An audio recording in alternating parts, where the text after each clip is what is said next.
And good morning, everybody. This is Dr. Rhonda Farrell bringing you our spotlight on strategy. We're just going to open up our custom live streaming service. We're going to let that get started right now. And then we will kick off our session for Spotlight on Strategy, which we will be talking about resiliency. So again, welcome to our August session of Spotlight on Strategy. This is Dr. Rhonda Farrell, the success strategist, the CEO of Global Innovation Strategies, bringing you your Spotlight on Strategy. This session today is all about resiliency, both for you as a leader and your organization. So the first thing we want to talk about is the mechanism of approach for how we can leverage our strategy to make our businesses more resilient. And of course, the first thing we want to do, as in when we stood it up and as we look to heighten our performance and deepen our impact around the globe through our organizations, our products and our services and our content, part of resiliency is understanding when we need to tweak what and how much in order to amplify the success and the impact that you as CEOs, that you as entrepreneurs, that you as business leaders are having around the globe. The next thing we want to do is we want to look at who are our customers, right? So when we talk about in quality, when we talk about in change, when we talk about in innovation, and all of the items that we've spoken about in the Spotlight on Strategy series is about wearing the hat, the voice of the customer. And that means truly understanding and knowing them. What are their pain points? What are their challenges? And most importantly, what is their why? If we can uncover and get to the root of their why, then and only then can we truly offer a product and a service that's not only going to answer the mail to help them remediate a pain point or challenge, but it may truly be the stepping stone, the building blocks to helping them 2x, 5x, 10x their businesses and their impact around the globe. So understanding and getting to their why so that you can offer a product and a service and content that bolsters them and enables them to do a 10x increase in the impact they're having with their clients and customers. The next, and it may sound trite, but in truth, sometimes we don't wear the hat of the voice of the customer. We don't necessarily understand the why. We don't necessarily understand their pain points and challenges. And so when we're creating, when we're defining, when we're building our portfolios, sometimes what happens very early on is we're building that for us as the entrepreneur and the leader and the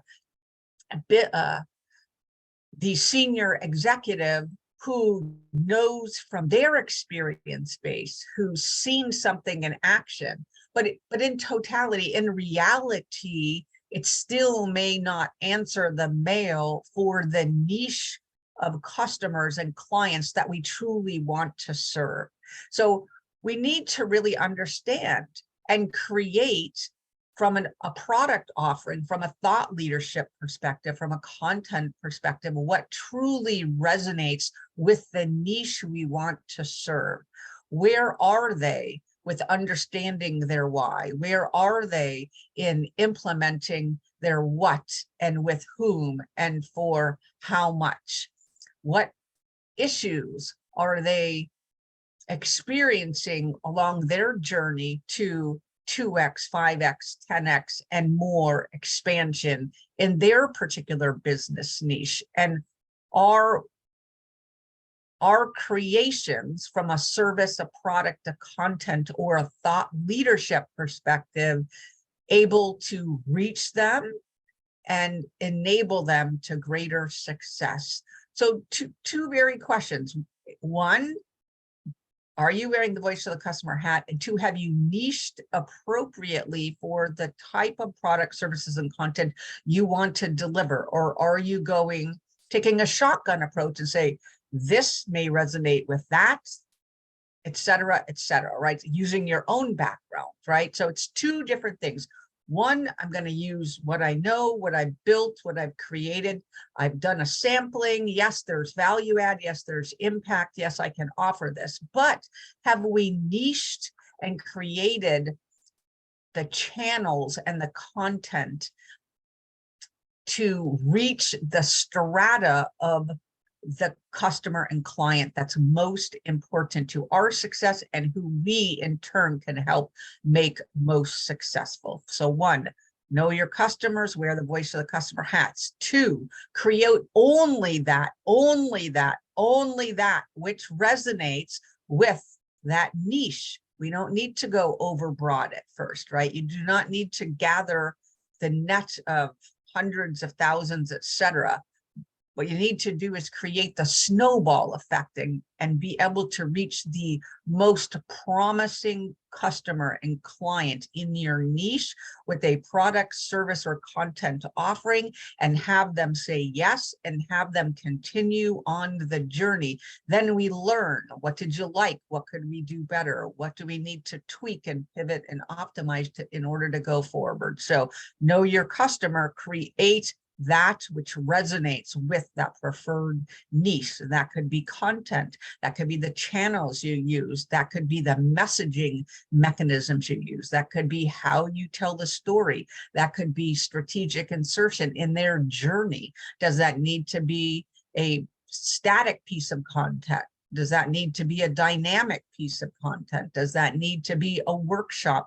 Does that need to be a seminar? Does that need to be a roundtable? Does that need to be a research finding? Does that need to be some response to something they're doing in the RFI, RFP acquisition life cycle? Does that need to be from helping them enable their strategy, their business model, their operations, et cetera, right? So there's many different facets of that client and customer diamond that we could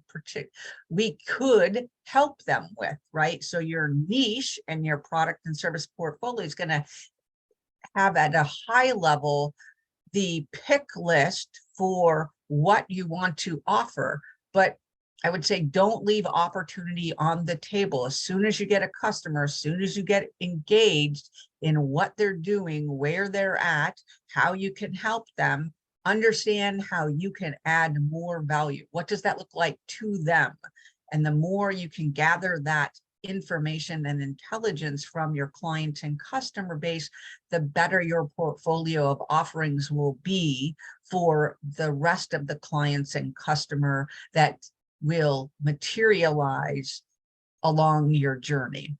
The next is we have to put in place constructs. We have to put in place data collection. We have to put in place data analysis. We have to put in place decisioning analytics that help us understand when we need to pivot, what's working, what's not. When do we need to pivot? How do we need to pivot? What is the value? What is the impact? How many clients am I serving? Is this looking like it's the right niche or not for really the core competencies and the impact that you want to be having across the world? And then last but not least, using that data collection, analysis, and decision. That could be a dashboard, that could be analytics, that could be good old-fashioned eyeball and guts. It's whatever you're most comfortable, but we need to have some lens to be able to look through to say, are we on course? Are we off course? If we're off course, what do we need to do to pivot appropriately? Was our niche incorrectly scoped or scaled? Is our product, service, or content not either directed to that niche, or do we have some expansion or contraction we need to do to best serve that customer suite? Do we have the right collection and analytics in place to help us with decisioning? Might we need more information or have it made visible in some other form for us to be able to pivot appropriately?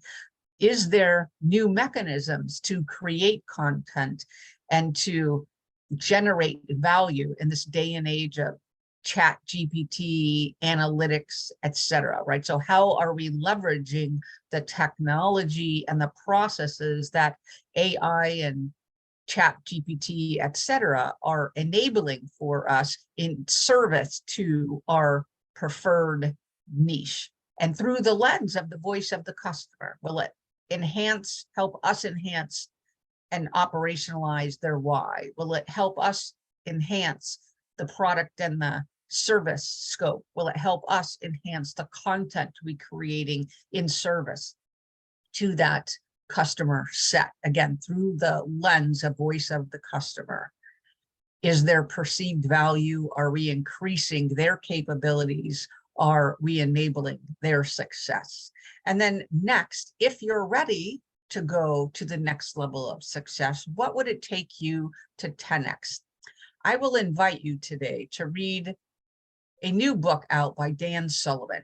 10x is easier than 2x, but you're going to have to figure out, who do you have to become to reach that level of success? Resiliency enables us to enjoy the journey as we're learning, as we're serving, as we're moving into our greater and greater levels of impact through elevating and helping other business leaders, other entrepreneurs, other businesses to reach their highest levels of success. So I invite you to think about, what would it take for you to 10x? What does that mean for you personally? What does that mean for your family? What's that mean from a business perspective? Who would you have to become in order to enable your company to achieve that level of success? Laid down the challenge. We'll talk more next Friday with regard to how can we get from where we are to 10xing our level of success through the lens of strategy. This is Dr. Rhonda Farrell, the CEO of Global Innovation Strategies and the Success Strategist, signing off for today. And we will talk to you next week on our journey towards success through strategy.